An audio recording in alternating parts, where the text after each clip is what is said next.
Hey, are you attending an interview now, or are you planning one in the future? Or are you job hunting and you're looking at those job descriptions and thinking, I don't have enough experience, but I feel like this is the right next step job for me? Welcome, you are in the right place.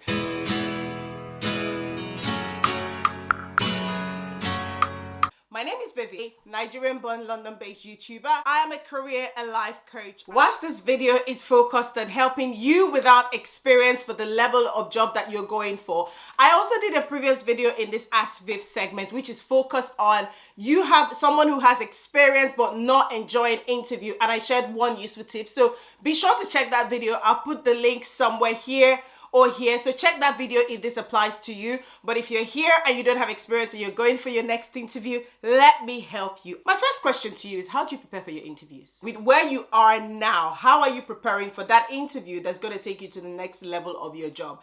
I'll tell you how I have been preparing for interviews, how my clients have prepared for interviews. This is a tried and tested method. As they say, preparation for interview is key. I'm a firm believer that preparation for interview starts from the current job that you're in. So there is a document that I've had for decades that has helped me ace and enjoy my next level interview. And that document, the title is pretty simple. You're gonna laugh when you hear it. I want you to tell me in the comment section if by hearing the title of that document, you laughed. Just put a laugh out loud emoji in the comment section. The title of that document that I use to prepare for interview is, what have I been up to lately? I'll repeat that for you. What have I been up to lately? As simple as the title of that document is, it is like a tracker for me, and I tend to fill it out every week or at least every other week, so every 2 weeks when I'm in a current job. Because what that does is it's kind of the detailed version of my CV. So every week you go to work, you do something, you inspire yourself, you're given a task, you're given a stretch assignment, you prove yourself in a task that you never thought you'd be able to do. You go back and you put it in that document, which reminds you when you get to the point of preparing for an interview that you've actually done something similar or just one level below what the next job that you're looking for is.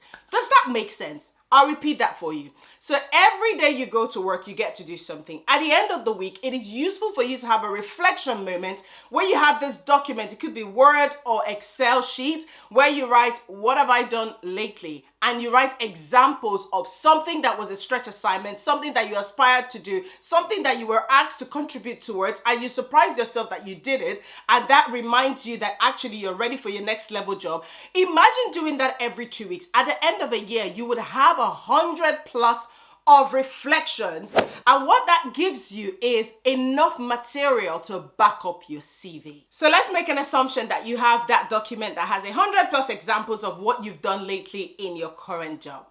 Do you think that when you get to looking at the job description of that next level, your heart will be palpitating to say you don't have experience? In my experience and the experience of my coaching clients, no, because they whip out that document and they whip out the job description of the next level job they're preparing the interview for, and they do a match of each example to the job description. So that when you go into an interview, remembering the examples that you've actually done in your lifetime, it may be work related, it may not be work related. This is one mistake that a lot of people make when it comes to attending interview. Some people believe that a lot of the questions at interviews have to be related to the job. No, you are a human being and you have a life after work. So if you have an experience that is related to the job that you're going for, but it's not in the job that you're currently doing, please include it, because as a hiring manager, we want to know everything that you've done so that we can get to know you as a whole person. So I want to know if this tip has been useful, because it's been useful for me, like I said earlier on, and be useful for my clients.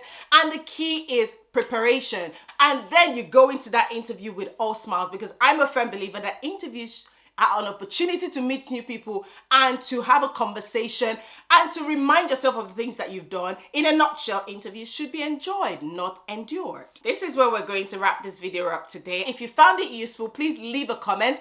And I want to give a shout out to everyone who left a comment in the first video, which I would have put somewhere in this video to talk about having experience and going for interview and enjoying it. Remember to share this video with your friends.